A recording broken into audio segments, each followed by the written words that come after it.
Hey guys, today I want to talk to you about some social security myths that could be costing you a lot of money. I know there is a lot of conflicting information about social security out there, and a lot of people have been told things that just simply aren't true. So today we're going to break down 7 of the most common myths that I've encountered so that you can know the truth.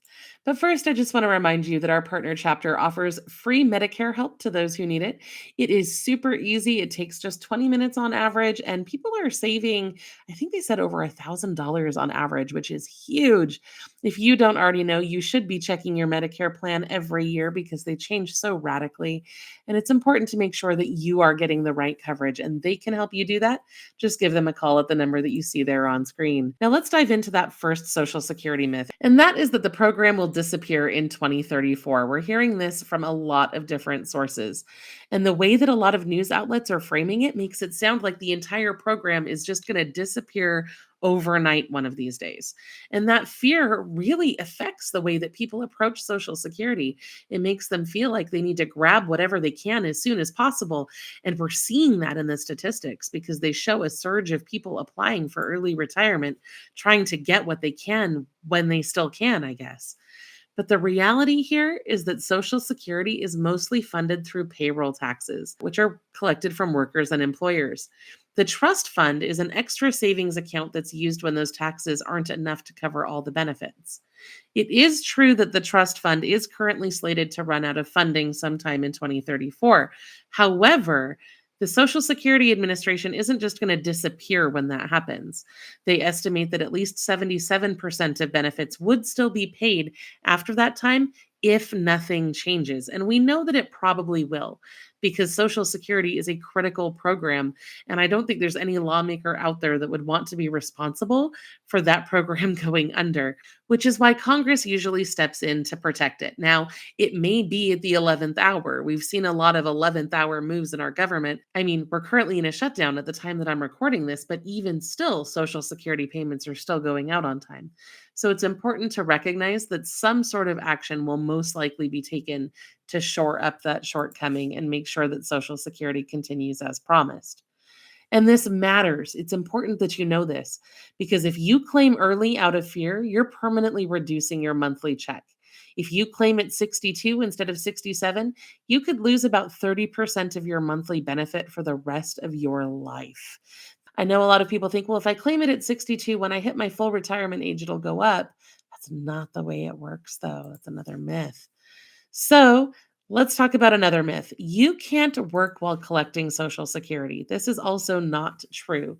A lot of people think that they have to stop working entirely before they can claim it, but you can work and collect retirement benefits at the same time. Now, the rules for disability are different. You can usually earn some money while collecting disability as long as the work isn't considered substantial. And they usually measure that by how much you're able to earn. So you need to be mindful of any earnings limits or rules if you are on SSDI. If you're on SSI, that program also has strict income limits and work rules as well. However, Social Security retirement is different, and you are able to continue working while you receive those retirement benefits if you choose to. So, the reality is, if you're under full retirement age and you are working, your benefits may be reduced if you earn too much. There are different income limits every year. They are adjusted annually, but you can usually earn up to that limit without any problems. And then for every $2 you earn over it, they'll withhold a dollar from your Social Security. If you hit your full retirement age during the year, a higher limit will apply for the months before your birthday. And then once you hit your full retirement age, there is no earnings limit at all. You can earn as much as you like without Social Security reducing those payments. It's important that you understand this because a lot of people quit their jobs early because they think they have to. And in reality, you can often earn more overall by staying in the workforce.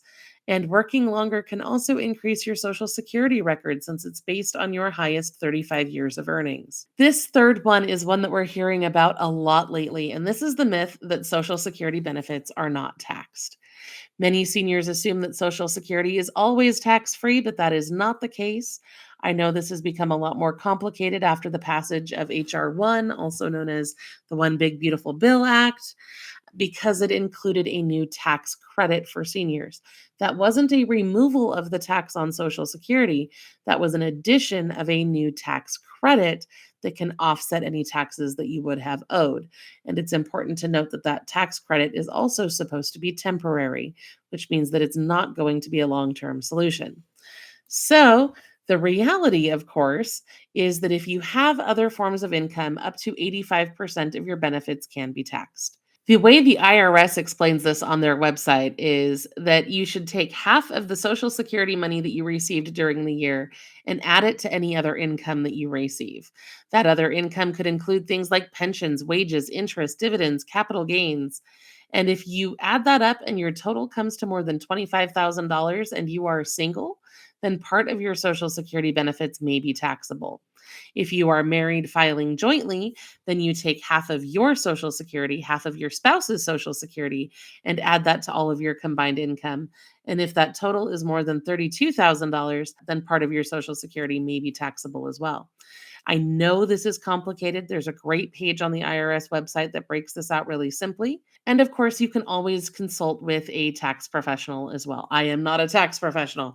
Now, we do know that the new senior tax credit is going to offset $6,000 for each eligible individual. So if you're a couple, that's going to give you $12,000 in relief, which is going to effectively eliminate taxes for most people who receive Social Security. And it does phase out for higher income earners. But the important thing to note here is that it is only effective for the years of 2025 to 2028. It is not going to be a permanent solution. So you need to be prepared for that if and when that ends. And of course, this matters because you may find that you're owing taxes, and I don't want you hit with any surprise bills. So, with that, let's dive into myth number 5, which is you can't get benefits unless you personally worked. I know a lot of people think that you only get Social Security if you worked full time your whole life.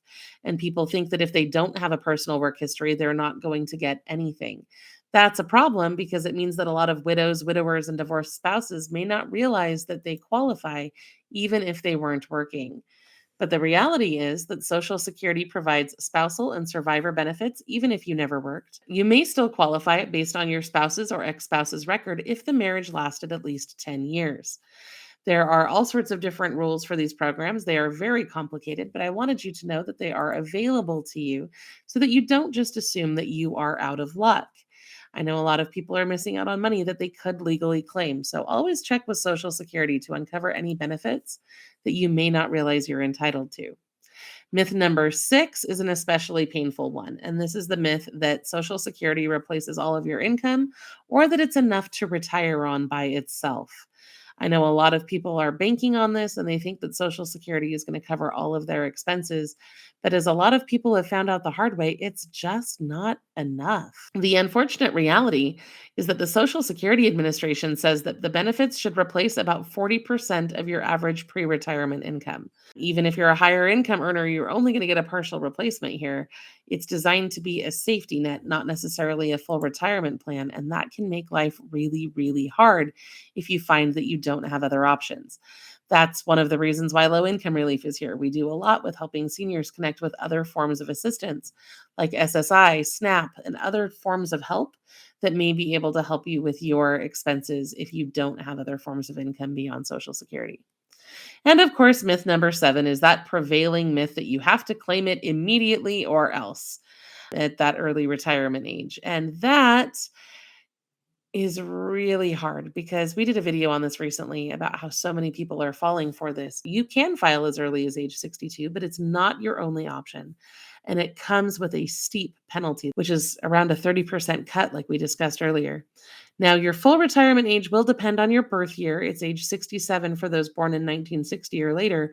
But the longer you wait and the closer you get up to age 70, the bigger that monthly check will be for the rest of your life.